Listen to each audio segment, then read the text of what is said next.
हमारे इस चैनल मैथिली गंगा को लाल बटन दबाकर सब्सक्राइब करें व घंटी के निशान का बटन दबाएं ताकि सभी नए वीडियो आप तक तुरंत पहुंचे बिल्कुल मुफ्त।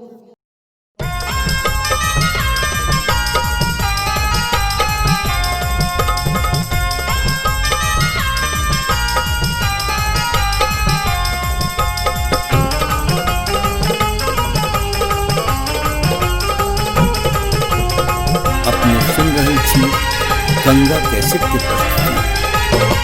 नहीं निकला गई गे दैया, नहीं निकला गई गे दैया, नहीं निकला गई गे दैया, नहीं निकला गई गे दैया। बिन पिया के ससुररिया नहीं निकला गई गे दैया, बिन पिया के ससुररिया नहीं निकला गई गे दैया।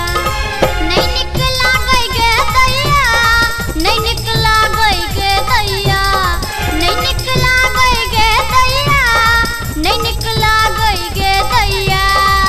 बिन पिया के ससुररिया नहीं निकला गई गे दैया, बिन पिया के ससुररिया नहीं निकला गई गे दैया।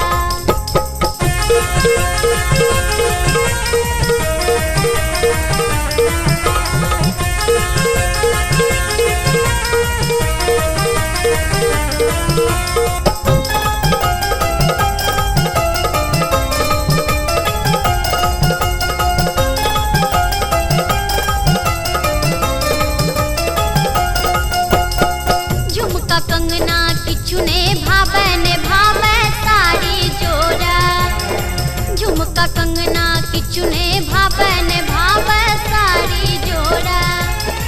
ऐसे सेज भयावन लागे ढरलै नोरा।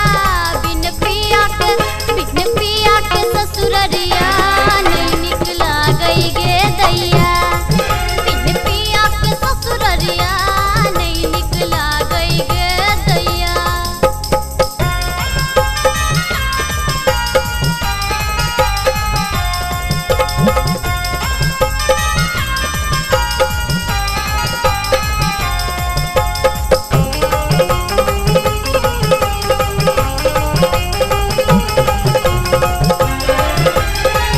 अपने सुन रही थी गंगा कैसेट की प्रस्तुति।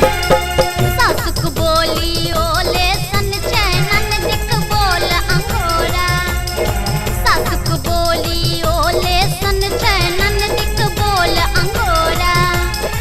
जेठ की गोतनी ताना मारे पिया बिसर लह तोरा।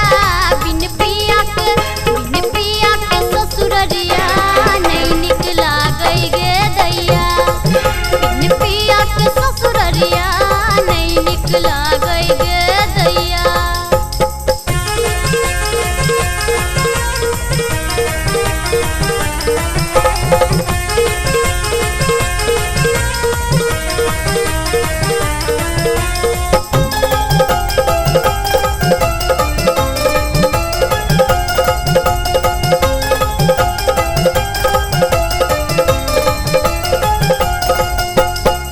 आसिन ठकलन